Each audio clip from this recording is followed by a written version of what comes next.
Mesdames et messieurs, bonsoir. Merci d'avoir choisi RTI 1. Voici les grands titres de ce 20h. Le nouvel ambassadeur de la République populaire de Chine en Côte d'Ivoire est reçu par le vice-président Daniel Kablan-Duncan. L'entretien a eu lieu ce vendredi au palais présidentiel. Le renforcement de la coopération sino-ivoirienne a été évoqué au cours de la rencontre entre les deux hommes. Le dossier VDC de ce 20h est consacré aux actions de prévention pour éviter d'éventuels drames en saison pluvieuse. Le gouvernement a pris des initiatives, notamment la réalisation des travaux pour l'évacuation des eaux pluviales. À toutes ces actions s'ajoute la sensibilisation pour libérer les zones à risque. Mais quelle est la portée sur le terrain? Élément de réponse dans ce journal. Le ramadan tire à sa fin. Ce vendredi, les fidèles musulmans vont célébrer la nuit du destin en Côte d'Ivoire comme ailleurs. Les mosquées seront ouvertes jusqu'au matin pour que les fidèles puissent faire leurs prières. Mais quel sens donner à cette nuit? Nous irons à la rencontre d'un imam à Korogo pour nous éclairer sur la valeur et les mérites de cette nuit. La République démocratique du Congo rend hommage à Etienne Tshisekedi, figure de l'histoire du Congo, décédé il y a 2 ans à Bruxelles. Sa dépouille est arrivée hier à Kinshasa. L'ex-opposant et père de l'actuel président congolais sera inhumé chez lui demain samedi à l'issue d'un hommage populaire débuté ce vendredi. Soyez les bienvenus sur RTI 1. Nous commençons tout de suite par la coopération Côte d'Ivoire-Chine qui va se renforcer. Le nouvel ambassadeur de la République populaire de Chine en Côte d'Ivoire vient d'échanger avec le vice-président Daniel Kablan-Duncan. L'entretien a eu lieu ce vendredi au palais présidentiel.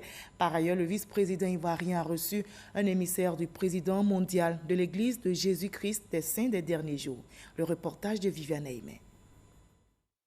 Nouvel ambassadeur de Chine en Côte d'Ivoire, son Excellence Wan Li, a rendu une visite au vice-président de la République Daniel Kablan-Duncan ce vendredi au palais présidentiel. Une prise de contact au plus haut niveau. L'ambassadeur Wan Li n'a pas manqué de signifier sa volonté de perpétuer l'amitié et la cordialité avec les autorités et le peuple ivoirien dans la ligne de ses prédécesseurs. Pour moi, c'est une bonne occasion d'échanger avec les dirigeants ivoiriens sur les relations bilatérales, la coopération entre la Chine et la Côte d'Ivoire, et aussi sur les sujets internationaux et régionaux d'intérêt commun. Nous estimons que depuis l'établissement de relations diplomatiques entre nos deux pays, la Chine et la Côte d'Ivoire se sont traités toujours dans un esprit de respect mutuel et de qualité. Les relations Côte d'Ivoire-Chine se développent à pas de géant depuis 8 ans. La Chine est devenue le premier investisseur en Côte d'Ivoire et le 3e partenaire commercial de la Côte d'Ivoire. En tournée dans 3 pays de la sous-région, le Ghana, le Libéria et la Côte d'Ivoire, l'envoyé spécial du président mondial de l'Église de Jésus-Christ des Saints des derniers jours, conduisant une délégation de cette église, a été reçu ce vendredi par le vice-président Daniel Kablan-Duncan au palais présidentiel. L'Église de Jésus-Christ des Saints des derniers jours, appelée aussi Église des Mormons, est originaire des États-Unis d'Amérique. Implantée en Côte d'Ivoire, elle compte près de 55 000 fidèles. Depuis 2018, l'Église a entrepris la construction d'un grand temple d'un coût de 10 milliards de francs à Cocody-à-Toban. Elle mène par ailleurs des œuvres humanitaires à l'endroit des populations les plus démunies. Les échanges avec le vice-président de la République ont porté sur l'ensemble des actions de cette Église en Côte d'Ivoire. L'Église de Jésus-Christ des Saints des derniers jours, ou Église des Mormons, a été fondée en 1830 dans l'État de New York aux États-Unis. Elle a été officiellement reconnue en 1991 en Côte d'Ivoire. Et la Côte d'Ivoire et le Soudan entretiennent aussi d'excellentes relations d'amitié et de coopération. L'ambassadeur du Soudan en Côte d'Ivoire a échangé avec le président de l'Assemblée nationale, Amadou Soumaoro. Le diplomate soudanais a réaffirmé la disponibilité de son pays à développer les relations bilatérales avec l'État ivoirien. Konaté Moussa. Il est l'ambassadeur du Soudan en Côte d'Ivoire depuis le 7 mars dernier. Son Excellence Idriss Ismaël Faragala souhaite une redynamisation de la coopération entre la Côte d'Ivoire et le Soudan. Cette rencontre avec le président de l'Assemblée nationale s'inscrit donc dans la vision du développement des relations bilatérales entre les deux pays. J'ai l'honneur aussi d'avoir mis au courant Son Excellence le Président de l'Assemblée nationale de tous les événements qui se passent au Soudan. Et j'avais l'honneur aussi d'avoir reçu ses conseils concernant ce qui se passe au Soudan et aussi concernant sa mission, la mission de l'ambassadeur pour renforcer les relations bilatérales entre le Soudan et la République de Côte d'Ivoire. L'ambassadeur du Soudan en Côte d'Ivoire a rassuré le président Amadou Soumaoro de la disponibilité de son pays pour toute action visant à rapprocher davantage la Côte d'Ivoire et le Soudan. Et plus loin en Arabie Saoudite, le Premier ministre Amadou Gon Coulibaly participe à la 14e conférence de l'Organisation de la coopération islamique. En marge des travaux, le chef du gouvernement ivoirien a échangé ce vendredi avec le président de la Banque islamique de développement. Au menu, la coopération entre la Côte d'Ivoire et cette institution financière islamique.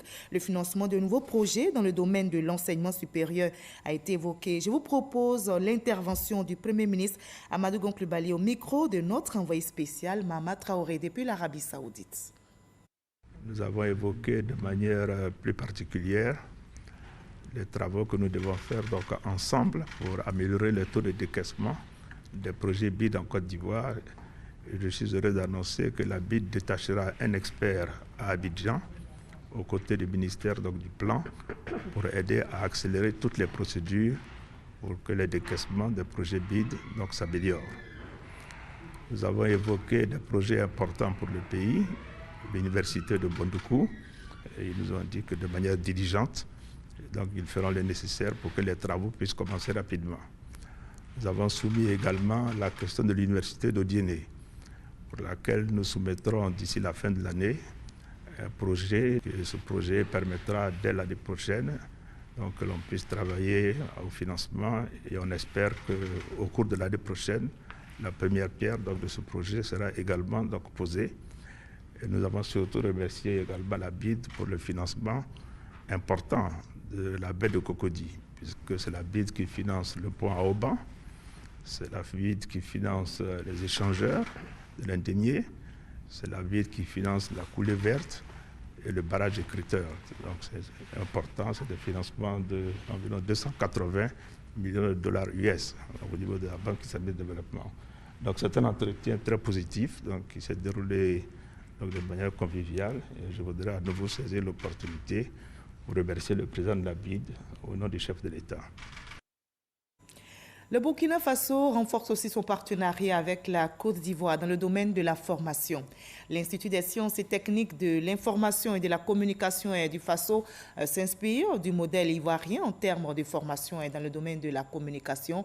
Des étudiants de cette école, vous allez le voir, ont passé une semaine dans notre pays, un voyage pédagogique qui leur a permis d'apprendre de l'expérience de certaines entreprises de communication et organes de presse. Ils viennent d'être reçus par le ministre de la Communication, Sidi Touré, Godefroy Okambawa.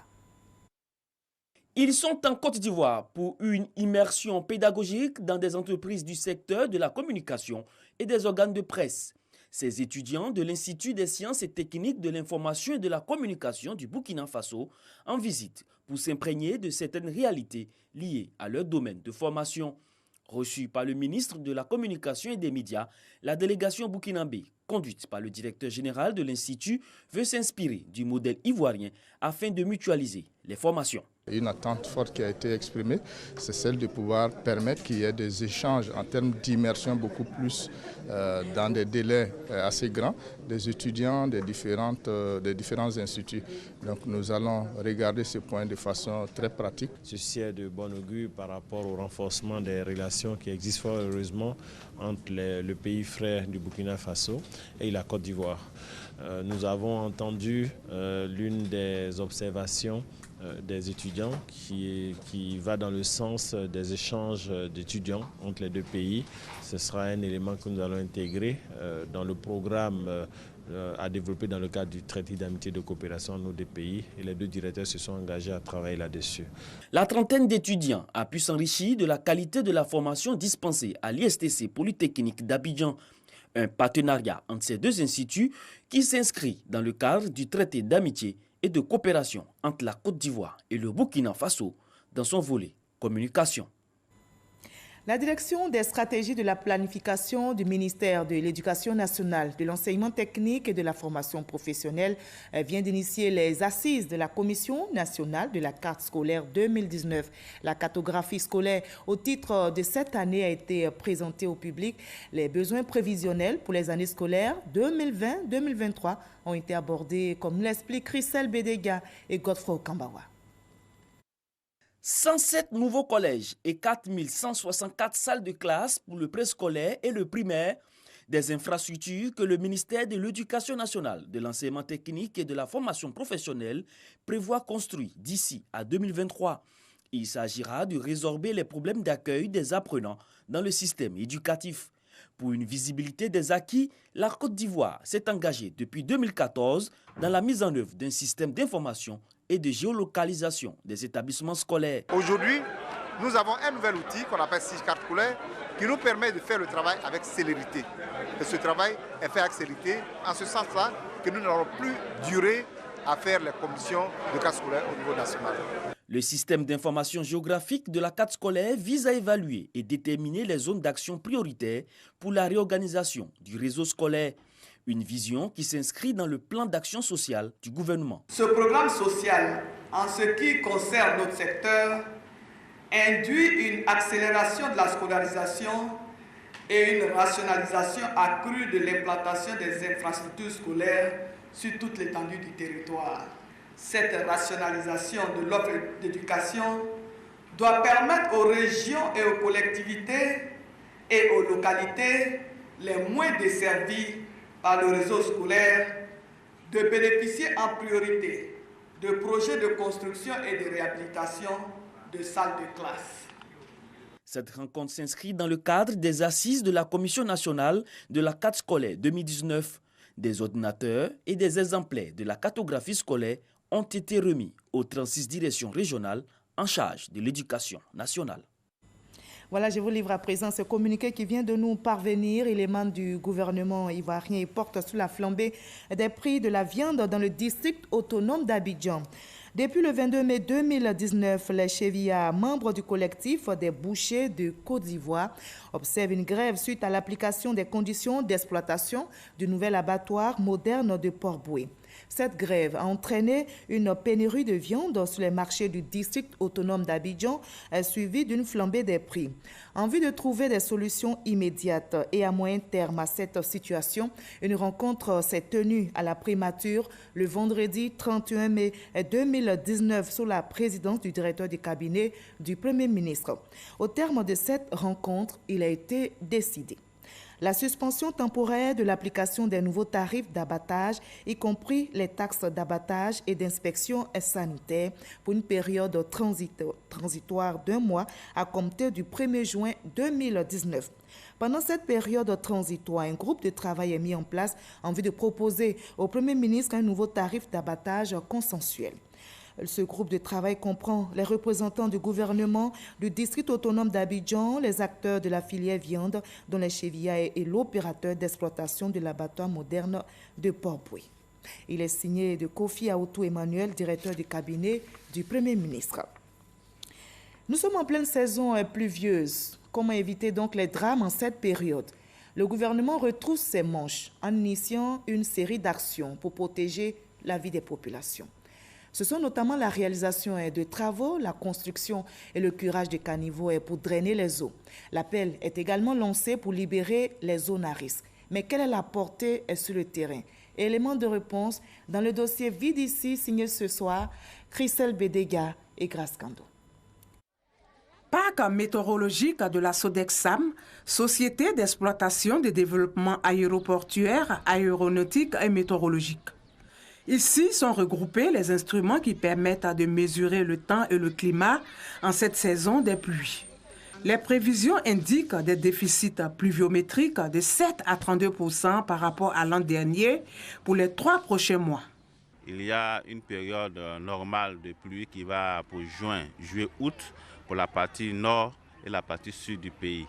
Mais ça n'empêche pas qu'il y ait des fortes pluies par endroits sur certaines zones de la Côte d'Ivoire et particulièrement aussi à Abidjan. Dans toutes les communes d'Abidjan, les populations s'inquiètent au regard des effets causés par la forte pluie du lundi 27 mai dernier. Ici, à la rue Ministre de la Riviera Palmeraie, commune de Cocody, c'est déjà la psychose. La rue Ministre, quand il pleut, l'eau déborde. Peut-être l'eau peut faire, je vais dire, au moins 1,50 m de profondeur. 1 m de profondeur, parce que tu ne sais pas où se trouve le caniveau quand il pleut. On n'arrive pas à circuler. Ceux même qui habitent là n'arrivent pas à sortir de leur maison pour aller au travail. Les enfants ne peuvent pas aller à l'école et puis ça fait s'écrouler certains immeubles et tout ça. Ça peut emporter des personnes. Des inquiétudes qui trouveront certainement réponse. L'Office national de l'assainissement et du drainage ONAD est à pied d'œuvre en prévention d'éventuelles catastrophes. Des travaux de curage de caniveaux et de drainage des eaux sont en cours d'exécution.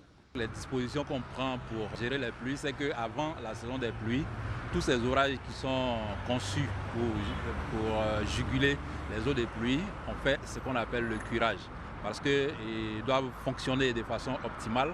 Et pour qu'ils fonctionnent de façon optimale, il faut qu'ils soient débarrassés de tous les déchets qu'ils contiennent. Les initiatives se multiplient pour éviter des drames ou des catastrophes. Le préfet d'Abidjan entreprend une campagne de sensibilisation pour rappeler aux populations vivant dans les zones à risque les dangers que peuvent provoquer les pluies qui vont s'abattre sur la capitale économique. Ici, à Boribana, dans la commune d'Atekoubé, il échange avec les populations. La pluie qui va venir, il ne faut pas que ça tue quelqu'un. Quand vous avez une jolie mosquée, là, quand ça va chauffer, si on dit quitter parce qu'il y a la pluie, là, vous quittez. Un moment d'information et de sensibilisation qui sonne comme une alerte. On sait que des inondations par le passé ont causé des morts ici, à cause de la nature du sol, à cause de la proximité de l'eau, à cause des conditions d'urbanisation et des conditions hygiéniques. Et deuxièmement, parce que ces personnes, en raison de l'avancée du pont que vous voyez, pour beaucoup d'entre elles, à 90% pour cette zone, sont déjà indemnisées et doivent partir. Ce que nous demandons ici aux populations, c'est que s'il y a des alertes météo, s'il y a des messages de la mairie, de l'ONPC, de la police, de la gendarmerie, il faut qu'elles suivent ces messages. Le combat des autorités administratives trouve son prolongement dans les communes pour le même objectif. La libération des zones inondables, le déguerpissement des sites à risque et l'exhortation des populations vivant sur les flancs de collines. Ici, nous avons une quinzaine de zones à risque dont Boribana fait partie. Donc, on travaille en collaboration avec les chefs des quartiers, avec les présidents de CGQ, avec les leaders d'opinion, tout ce monde-là, comité de gestion des quartiers. C'est l'émanation de la mairie, voilà, c'est un élément de la mairie. Donc, avec tout ce monde-là ensemble, nous travaillons sur le terrain pour permettre à nos parents qui sont dans les zones à risque à libérer ces zones-là, pour ne pas qu'il y ait des dégâts encore comme les années passées. Là, vous êtes sur le site de 9 kg. Ils ont commencé à dégager, il y a un bassin de rétention qui doit se faire. Il y a un autre site derrière le camp d'Akwedo. Ils sont à près de 80% avec l'ONAD et ils sont très bien avancés. Vous avez le site aussi de Bonoumen qui n'est pas loin. Ils sont aussi à près de 80% des travaux. Et je demande à tout un chacun de tenir compte de ça et tous les administrés de Cocody. Parce qu'il y a beaucoup de problèmes au niveau des gens qui construisent aussi. D'abord, un, sur les caniveaux. Deux, sur les bouches des incendies. S'il vous plaît, de grâce. Nous avons débouché plusieurs caniveaux. Nous sommes en train de faire le curage de beaucoup de caniveaux dans tout le Cocody. Mais de grâce, ne rejetez pas les ordures dedans. Parce que c'est ce qui va créer les inondations. Des actions auxquelles se joint l'Office national de la protection civile, ONPC.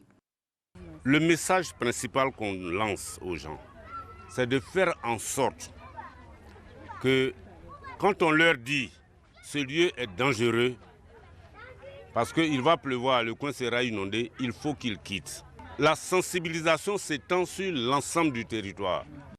Selon la Confédération générale des entreprises de Côte d'Ivoire, les pertes et dommages causés par les inondations de juin 2018 à Abidjan sont estimés à près de 18 milliards de francs CFA et la réparation des préjudices à environ 200 milliards de francs CFA.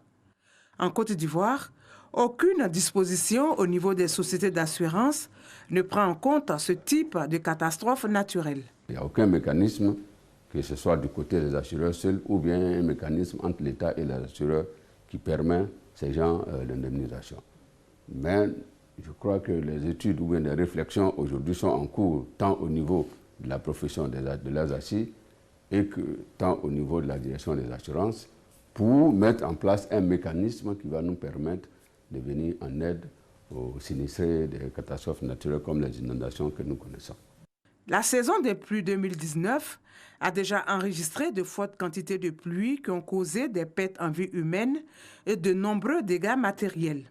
C'est pourquoi l'Office national de la protection civile invite les populations à libérer les emprises d'eau et éviter les constructions sur les sites à risque. Voilà, saison des pluies, quelles dispositions de prévention et des catastrophes? Un dossier réalisé pour vous par Grace Kando et Christelle Bédédia. Nous mettons à présent le cap sur San Pedro qui bénéficie des retombées du PSCOUV, le plan social du gouvernement. Les populations rurales savourent leur joie. Elles ont désormais accès à l'eau potable. 505 pompes à motricité humaine seront réhabilitées dans la région de San Pedro et 303 dans le Bois-Clair. Le reportage sur place de Sam Kona. Ambiance des fêtes à Baba, village communal de San Pedro. Longtemps privé de l'eau des 3 pompes, les habitants de ce village situé sur l'axe San Pedro-Tabou vont à compter de ce jour boire de l'eau potable. Le bolo super, danse du terroir, pour traduire un peu plus cette joie. Le lancement du programme social du gouvernement volet réparation et réhabilitation des pompes à motricité humaine dans les régions de San Pedro et du Bois-Clair a eu lieu dans ce village. Le premier message donc, que nous laissons aux populations, c'est véritablement d'entretenir ces pompes, de s'en approprier pour qu'elles puissent donc servir longtemps. Le deuxième message, c'est de faire comprendre aux populations que le gouvernement donc, se bat pour améliorer les conditions d'accès à l'eau potable. Je remercie le gouvernement, je remercie le président de la République pour l'effort qu'il vient de fournir pour la population de Baba. Nous disons au ministre de ne pas s'inquiéter. Ces différentes communautés prenant en charge ces pompes hydrauliques. Ce sont au total 808 pompes à motricité humaine qui vont bénéficier d'une réparation ou d'une maintenance dans les régions de San Pedro et du Bois-Clair. Nous sommes le 31 mai. Aujourd'hui, l'OMS nous invite à marquer une pause pour dire stop à la cigarette. C'est la journée mondiale sans tabac. Et la Côte d'Ivoire accentue la sensibilisation pour attirer l'attention du public sur les effets nocifs et mortels du tabagisme. Dire non au tabac, c'est dire non au cancer, aux maladies respiratoires chroniques. En un mot, c'est protéger sa santé pulmonaire, nous explique Stéphane Lobo et Franck Quadio. La cigarette tue. Une la palissade, certes, mais à l'évidence, les habitudes sont encore bien tenaces. Yao, nous l'appellerons ainsi, tente difficilement depuis des années d'arrêter de fumer. Je fais des efforts, j'essaie de diminuer un peu le nombre de cigarettes que je prends, mais bon, vraiment c'est difficile. J'ai pensé même aller à la Croix-Bleue, à William-Seville, essayer de voir les gens pour qu'ils puissent m'aider, mais vraiment c'est pas facile. Si Yao est chanceux d'être encore en bonne santé, ce n'est pas le cas pour de nombreux fumeurs. Plus de 6 millions de personnes, dont 600 000 non-fumeurs, sont décédées du tabac et de son impact ces dernières années, selon l'OMS. C'est un fléau ravageur, c'est un fléau qui affecte de plus en plus les jeunes. Sans jeunesse forte, il n'y a pas de développement, il n'y a pas de production, il n'y a pas d'émergence. D'où l'appel lancé par Monsieur le ministre ce matin, qui est très important, c'est amener toute la jeunesse à éviter les effets du tabac. La journée internationale sans tabac, une initiative pour en réduire la consommation, car la cigarette est le facteur principal des cancers bronchiques dans 80 à 90% des cas. Le thème choisi est alors tabac et santé pulmonaire. Il s'agit de dire que le tabac tue. Le tabac tue et que tout ce qui doit être fait pour l'éviter, tant au plan d'un cadre institutionnel à mettre en place, à la loi anti-tabac, tant au plan des précautions à prendre que de la sensibilisation, de l'information, il faut le faire pour que les jeunes particulièrement refusent le tabac. Un message adressé au cours de cette journée à ces étudiants, une façon de pérenniser la sensibilisation. Plusieurs distinctions de personnalités impliquées dans la lutte contre le tabagisme ont marqué cette journée mondiale sans tabac en Côte d'Ivoire. On a appris aujourd'hui l'un des 4 groupes électrogènes de la CIR, la Société ivoirienne de raffinage, a pris feu à Vridi, au sud d'Abidjan, mais grâce à la promptitude des pompiers, l'incendie d'origine électrique a été maîtrisé seulement 1 heure après son déclenchement, ce qui a permis de limiter les dégâts. Les responsables de la société assurent que les circuits d'approvisionnement en produits pétroliers ne sont pas du tout menacés. Dans l'actualité également, notez que le Ramadan tire à sa fin et ce vendredi, les fidèles musulmans vont célébrer la nuit du destin. Ici en Côte d'Ivoire comme ailleurs, les mosquées seront ouvertes jusqu'au matin pour que les fidèles musulmans puissent faire leurs prières. Mais quel sens donner à cette nuit? Notre reporter Ami Sissoko est allé à la rencontre d'un imam à Korogo. Il explique la valeur et les mérites de cette nuit. La nuit du destin ou Laylatul Qadr en arabe est la nuit la plus méritoire du mois de Ramadan et de l'exaucement des vœux. Il est régulièrement rappelé que la dévotion au cours de cette seule nuit équivaut à 1000 mois de prière. C'est également la nuit de l'événement sublime de l'islam, la révélation du Saint-Coran au prophète Mohammed par l'ange Gabriel. Cette nuit, Allah décide tout ce qui va se passer sur terre dans l'année. Puisque Allah dit que c'est une nuit où les gens viendront prier jusqu'au petit matin pour la communauté. Donc tous ceux qui viendront faire une prière, les gens diront toujours Amin, c'est-à-dire que les doigts seront exaucés. Laylatul Qadr est un instant qui invite tous les musulmans à un moment d'importante introspection. Pour bénéficier des mérites de cette nuit, des dispositions sont donc nécessaires. D'abord, la première des choses, il faut être sincère. Il faut être prêt intérieurement, reconnaître que tu dois demander pardon à Allah subhanahu wa ta'ala, formuler tes vœux. Il faut préparer tout cela. Si on dit de préparer, tu peux prendre un petit temps pour te reposer, pour ne pas dormir pendant la nuit. La veillée du 27e jour du mois de Ramadan est traditionnellement célébrée dans toutes les mosquées et espaces publics dans le monde entier. Quiconque veille en prière pendant cette nuit avec foi et conviction aura tous ses péchés pardonnés. Pour la fête de l'Aïd el-Fitr 1440 de l'Hégire, soit Ramadan 2019, les fidèles musulmans devront attendre l'observation du croissant lunaire de lundi soir. Et en raison de la nuit du destin célébrée par la communauté musulmane, ce samedi 1er juin, le lendemain de la nuit du destin est déclaré jour férié et chômé sur tout le territoire national. Les populations de la région du Béret rendent hommage au président de la République, Alassane Ouattara, pour ses actions de développement. La cérémonie d'hommage et de reconnaissance s'est déroulée à Kounaïri, le reportage de Léon Brou. Effervescence à Kounaïri, région du Béret. À l'origine, le développement impulsé au département par le président Alassane Ouattara. En 8 ans, le nombre de villages électrifiés, par exemple, est passé de 3 à 12 sur les 32 de la commune. Cerise sur le gâteau, le désenclavement de la localité avec le pont de Béoumi, le prolongement du bitume de Tienemboué à Mankono et le reprofilage du reste du réseau routier. Au total, une résurrection de la région du Béret et de Kounaïri en particulier, toujours selon leur porte-parole qui réaffirme le soutien des populations au chef de l'État. Notre département dit-il oui au RHDP, oui à la stabilité, oui à la cohésion entre tous les Ivoiriens, oui à la paix et oui au développement. Nous sommes prêts pour le combat avec Alassane Ouattara. Avec les populations de Kounaïri, le secrétaire d'État chargé de la promotion des PME et le ministre auprès du président de la République chargé du dialogue avec les institutions. Pour eux, soutenir le président Alassane Ouattara, c'est s'inscrire dans les idéaux de feu le président Félix Houphouët-Boigny. Le meilleur hommage que nous pouvons lui rendre, c'est de faire en sorte à ce que son œuvre se pérennise, que le développement se poursuive, que la cohésion se poursuive, et que notre pays, qu'il veut voir arriver à l'émergence, que ce pays avance sans obstacle. Il nous faut être unis autour de lui, dans son parti politique, qu'il a créé autour du nom de celui qui a fait la Côte d'Ivoire, le président Félix Houphouët-Boigny.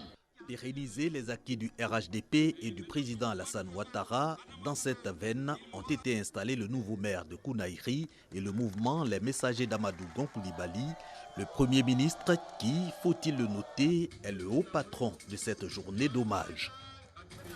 Hors de la Côte d'Ivoire, la République démocratique du Congo rend hommage à Étienne Tshisekedi, figure de l'histoire du Congo, décédé il y a 2 ans à Bruxelles à l'âge de 84 ans. Sa dépouille est arrivée hier à Kinshasa. L'ex-opposant, Premier ministre et père de l'actuel président congolais sera inhumé chez lui demain. Un hommage populaire lui est rendu depuis ce matin dans le plus grand stade de Kinshasa. Samedi, ce sera l'inhumation en présence d'au moins 6 chefs d'État africains. Et je rappelle que les fidèles musulmans de Côte d'Ivoire, à l'instar de ceux des autres pays, célèbrent cette nuit, la nuit du destin. Le président de la République, Alassane Ouattara, comme les autres fidèles, sacrifie à la tradition. Le chef de l'État va prier jusqu'au matin à la grande mosquée de la Riviera Golf à Cocody. Et justement, en raison de cette nuit, demain samedi, 1er juin, est déclaré jour férié et chômé sur le territoire. Et ce soir, à 23h, il n'y aura pas de dernier journal, puisque cette nuit du destin vous sera retransmise en direct sur RTI 1 à partir de 21h. Passez une très belle soirée à notre compagnie sur RTI 1 et on se retrouve demain à 20h.